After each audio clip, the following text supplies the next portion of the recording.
नमस्कार, मेरा नाम है दिव्यांशु और क्राइम कथा के एक नए एपिसोड के साथ आज फिर हाजिर हूं। कानपुर के भिठूर थाना क्षेत्र में 19 जनवरी को एक व्यक्ति की लाश उसके घर से निकलती है। यह शव बेड पर मिलता है। शव को बेड पर देखते ही उसकी पत्नी, जिसका नाम शबाना है, वो चीख चीख कर रोने लगती है और आसपास के लोगों को बुलाती है, अपने घर वालों को बुलाती है कि उसके पति की मौत हो गई है, जबकि वो रात में अपने पति के साथ ही सोई थी और सुबह वो उठा ही नहीं है। झकझोरती है, तमाम प्रयास करती है, लेकिन वो उठता नहीं क्योंकि उसकी मौत हो चुकी है। अब फिर पुलिस वालों को इंफॉर्मेशन पहुंचती है कि इंफॉर्मेशन शबाना के भाई की तरफ से दी जाती है। हालांकि वो इसमें मौत नहीं बल्कि हत्या की आशंका जताता है, जबकि पत्नी कंटिन्यू रोए जा रही थी। पुलिस वाले वहां पर पहुंचते हैं, शव देखा जाता है तो पुलिस वालों को भी लगता है कि नहीं, ये तो नेचुरल डेथ जैसा लग रहा है, क्योंकि व्यक्ति बिल्कुल सोया हुआ है और उसके आसपास या फिर उसके शरीर पर कोई ऐसा निशान भी नहीं दिख रहा है जिसकी वजह से माना जाए कि उसकी हत्या की गई हो। इसके बाद शबाना अपने पति के पैंट वगैरह को टटोलती है। जेब में जब हाथ डालती है तो उसमें से कुछ रैपर निकलते हैं और वो रैपर होते हैं सेक्स वर्धक गोलियों के। अब इस रैपर को वो पुलिस वालों के सामने खोलने लगती है। अब पुलिस वाले देखकर चौकन्ना हो जाते हैं। वो हैरान रहते हैं कि आखिर उसकी जेब से ये शक्तिवर्धक गोलियां कैसे आ गई।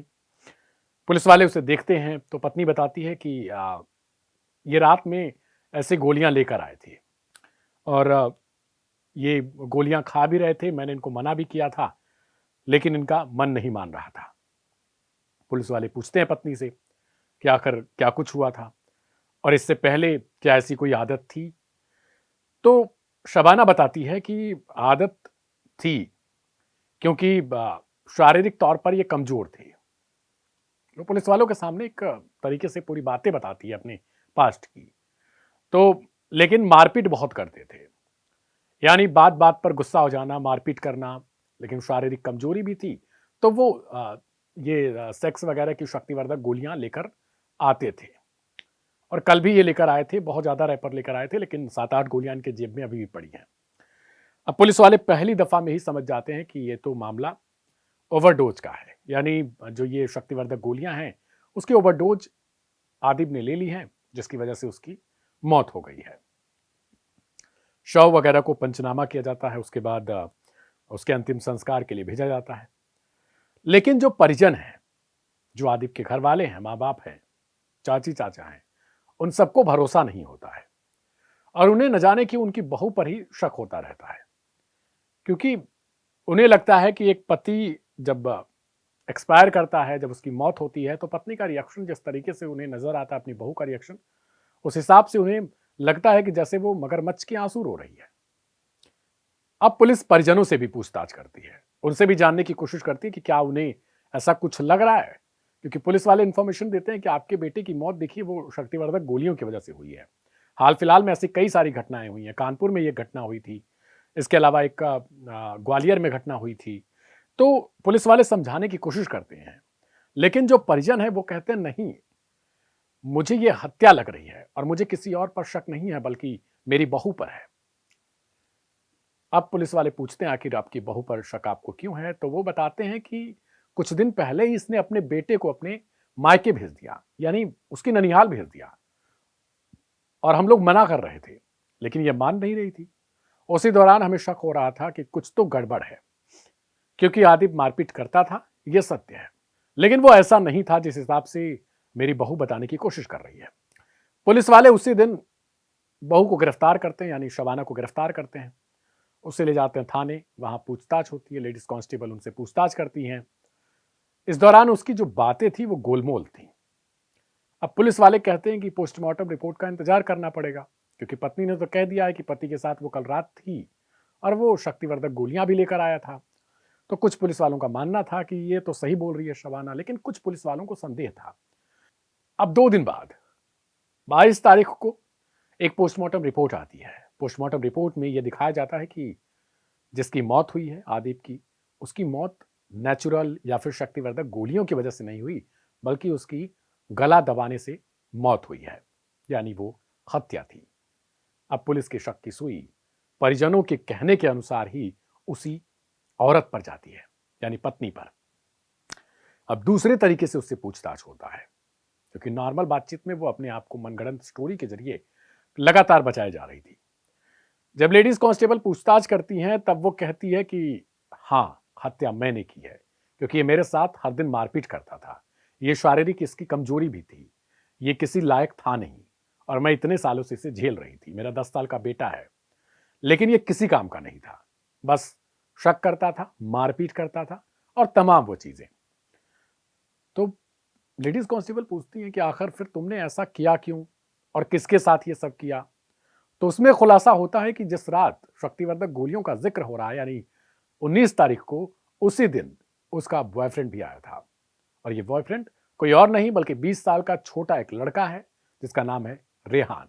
रेहान उन्नाव का रहने वाला था। मौत से 1 साल पहले रेहान की मुलाकात फेसबुक के जरिए शबाना से हुई थी।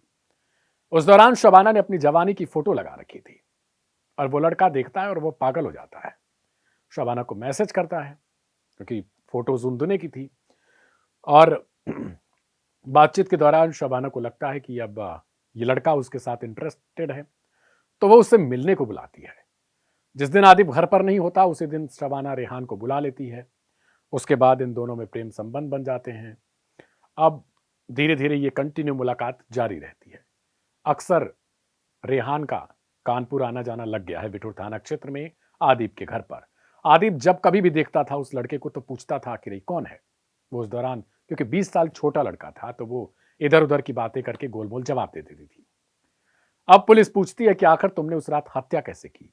शबाना बताती है कि उस रात को ठीक ऐसा ही हुआ। जब पति घर लौट रहे थे तो शबाना ने बड़े आराम से, बड़ी दिलचस्पी के साथ बातचीत की अपने पति से और कहा कि आज ज्यादा गोलियां लेकर आना।